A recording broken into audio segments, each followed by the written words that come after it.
বাংলাদেশের রাজনৈতিক ও ব্যবসায়িক অঙ্গনে এমন অনেক ব্যক্তির নাম রয়েছে যারা নানা বিতর্ক, অভিযোগ, রাজনৈতিক আশ্রয় এবং ব্যবসায়িক প্রভাব বিস্তারের কারণে বারবার আলোচনার কেন্দ্রবিন্দুতে এসেছেন। সাম্প্রতিক সময়ে আন্তর্জাতিক অঙ্গ সংগঠন জুনিয়র চেম্বার ইন্টারন্যাশনাল অর্থাৎ জেসিআই বাংলাদেশও তাদের প্রভাবমুক্ত থাকতে পারেনি। বিশ্বব্যাপী ১২০টি দেশে সক্রিয় এবং ১১০ বছরের ঐতিহ্যবাহী এই সংগঠন মূলত নেতৃত্ব, বিকাশ, স্বচ্ছতা এবং যুব উন্নয়নের কথা বলে থাকে। কিন্তু বাংলাদেশ অধ্যায়ে বর্তমানে কিছু ব্যক্তির দখলদারিত্ব ও প্রভাবশালী অবস্থান এমন এক বাস্তবতার জন্ম দিয়েছে যেখানে সংগঠনের মূল লক্ষ্য ও আদর্শ আড়ালে পড়ে গেছে। এই বিশেষ প্রতিবেদনে আমরা আলোচনায় আনছি সেই সব ব্যক্তিকে যাদের অতীত ও বর্তমানের কর্মকাণ্ড মিলিয়ে তৈরি হয়েছে বিতর্কিত ইতিহাস, যেখানে রয়েছে রাজনৈতিক আশ্রয়, অর্থনৈতিক কারসাজি এবং সাংগঠনিক ক্ষমতার অপব্যবহারের নানা অভিযোগ। I am Mohammad Tahsin Azim Shazan. I am the Vice President of JCI Dhaka East.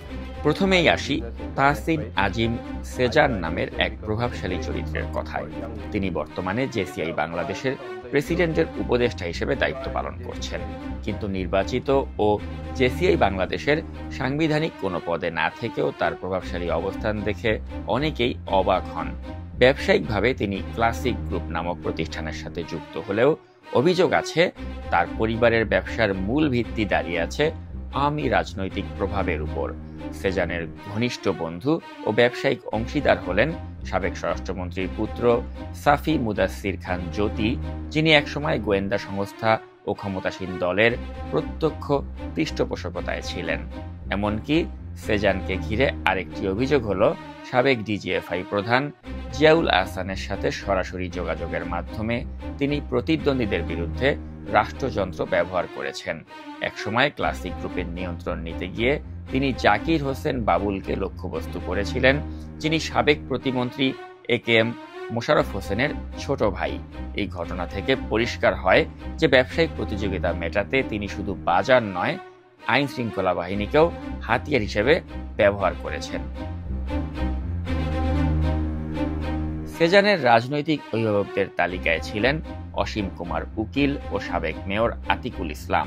তাদের মাধ্যমে তিনি শুধু ব্যবসায় নয়, সংগঠনের ভেতরেও জায়গা করে নিয়েছেন। আজ যখন তিনি জেসিআই বাংলাদেশের সাথে নিজেকে জড়াচ্ছেন, অনেকেই এটিকে দেখছেন তার ইমেজ মেকওভারের অংশ হিসেবে। অভিযোগ রয়েছে গুলশান ও বনানীর ছাত্রলীগ নেতাদের নিয়ে অনলাইনে তিনি নিয়মিত সভা করছেন, যা আওয়ামী লীগ পুনর্বাসন কার্যক্রম বলেই অনেকে মনে করেন। তাহসিন আজিম সেজানের গল্প তাই প্রতীক হয়ে দাঁড়িয়েছে ব্যবসা, রাজনীতি আর গোয়েন্দা সংস্থার অস্বচ্ছ আঁতাতের। আমি কাজী ফাহাদ, 2025 জেসিআই বাংলাদেশের ন্যাশনাল প্রেসিডেন্ট। পরবর্তী চরিত্র কাজী ফাহাদ। তিনি বর্তমানে জেসিআই বাংলাদেশের প্রেসিডেন্ট, তবে তার নামও কম বিতর্কিত নয়। সাফি মুদাসসির খান জ্যোতির সাথে তার ঘনিষ্ঠ সম্পর্ক বহুবার আলোচনায় এসেছে। এমনকি একটি বিদেশ ভ্রমণে জ্যোতির হানিমুনের বিমান টিকিট স্পন্সর করেছিলেন কাজী ফাহাদ এবং সে সময় তারা উভয়েই স্ত্রী সহ বিদেশ সফরে যান। এর বাইরে কাজী ফাহাদ ছিলেন অয়ন ওসমানের ব্যবসায়িক সঙ্গী, যিনি কুখ্যাত রাজনৈতিক পরিবার শামীম ওসমানের সন্তান। এই সম্পর্কের সুযোগ নিয়ে ফাহাদ গার্মেন্টস অ্যাক্সেসরিজ আমদানির নামে বন্ড সুবিধা ভোগ করে স্থানীয় বাজারে বিক্রি করতেন বলে অভিযোগ রয়েছে। এতে তিনি শত শত কোটি টাকার সম্পদ গড়েছেন এবং দুবাইয়ে বিনিয়োগও করেছেন।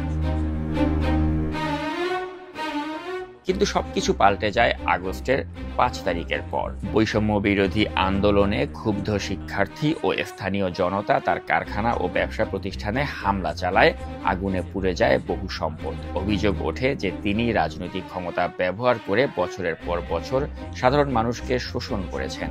তিনি জাতীয় নির্বাচনে আওয়ামী লীগের মনোনীত প্রার্থী হওয়ার স্বপ্ন দেখেন, বিশেষ করে চাঁদপুর 4 আসনে। তার অতীতের ছায়া ঢাকতে জেসিআই বাংলাদেশকে সুপরিকল্পিতভাবে ব্যবহার করছেন। এবার আসি ইরফান উদ্দিনের কথায়।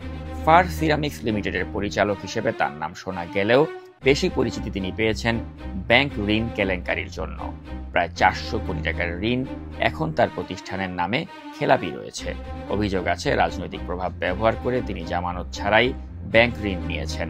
ফার সিরামিক্সের কারখানা কার্যত বন্ধ, কিন্তু দায় ক্রমাগত বাড়ছে, অথচ তিনি জবাবদিহিতার বাইরে থাকেন। এছাড়া বাংলাদেশ সিরামিক অ্যাসোসিয়েশনের সাধারণ সম্পাদক হিসেবে তিনি দীর্ঘদিন পদ আগ্রে থেকেছেন এবং অভিযোগ আছে প্রতি বছর সিরামিক এক্সপো থেকে শত শত কোটি টাকা তিনি আত্মসাৎ করেছেন। তিনি জেসিআই বাংলাদেশের জাতীয় কোষাধ্যক্ষ হিসেবে দায়িত্ব পালন করছেন। গুঞ্জন রয়েছে যে তিনি সংগঠনের অর্থ ব্যবহার করছেন নিজের দেনা শোধ করতে এবং সংগঠনের অর্থ তসরুফ করে তার নির্ধারিত হিসাব জেসিআই বাংলাদেশের সংবিধান অনুযায়ী উপস্থাপন করতে ব্যর্থ হয়েছেন বলে অভিযোগ রয়েছে এবং জেসিআই বাংলাদেশের বিভিন্ন ইভেন্টের জন্য বড় বড় প্রতিষ্ঠান থেকে স্পন্সরশিপ অর্থ সংগ্রহ করা হয়, যা পার্সোনাল অ্যাকাউন্টে নেওয়া হয়। সেই সঙ্গে সরকারের কাছে ভ্যাট ফাঁকি দেওয়া হয় এবং সংগৃহীত ভ্যাটের অর্থ ব্যক্তিগতভাবে ভাগাভাগি করা হয়।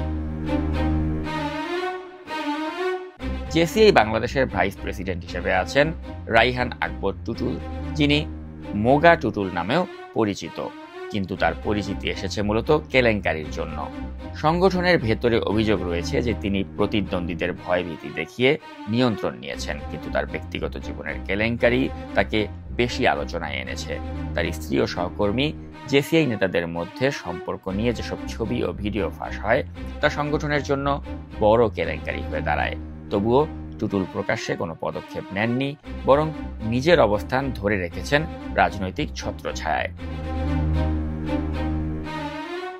পরিশেষে আসা যাক আব্দুল মালেক তুষারের প্রসঙ্গে, যিনি জেসিআই বাংলাদেশের national strategic planning chairperson.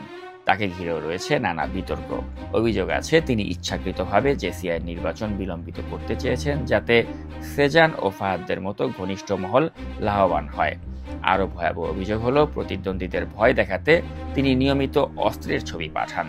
Prime research and consultancy নামের একটি প্রতিষ্ঠানের মাধ্যমে তিনি বিদেশে পড়াশোনা ও প্রশিক্ষণের প্রতিশ্রুতি দিয়ে লাখ লাখ টাকা আত্মসাৎ করেছেন বলেও অভিযোগ রয়েছে।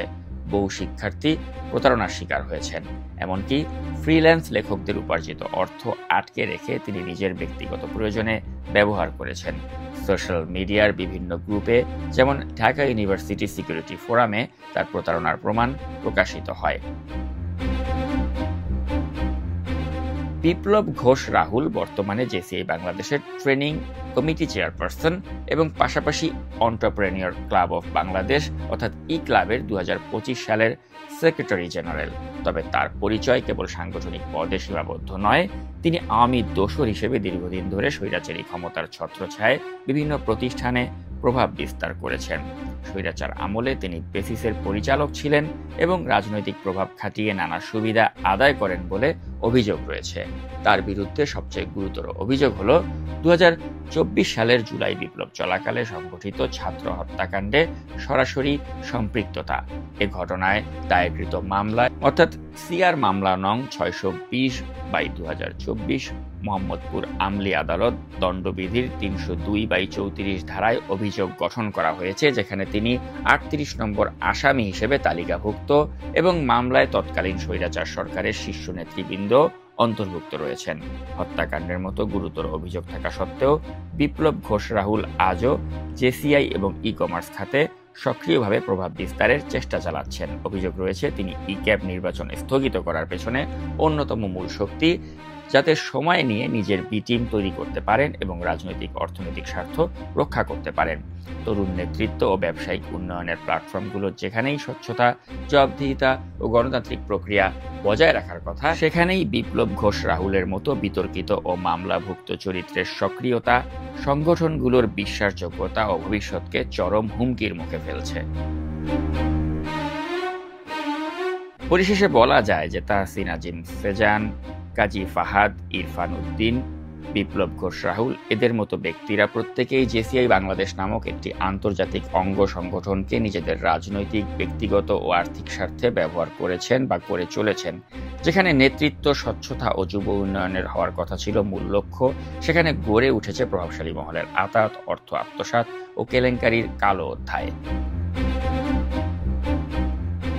এই বিশেষ রিপোর্ট তাই শুধু ব্যক্তিগত কেলেঙ্কারি নয়, বরং একটি চিত্র তুলে ধরছে যেখানে রাজনীতি, ব্যবসা ও সংগঠন এক হয়ে দুর্নীতির জাল বিস্তার করেছে। স্বচ্ছতা ও জবাবদিহিতা না এলে এমন চক্র ভবিষ্যতেও নতুন প্রজন্মের নেতৃত্বকে দূষিত করবে। বাংলাদেশের তরুণ প্রজন্ম যদি সত্যিকারের নেতৃত্ব চায়, তবে এই অন্ধকার দিকগুলো উন্মোচন ও প্রতিরোধ করা অত্যন্ত জরুরি।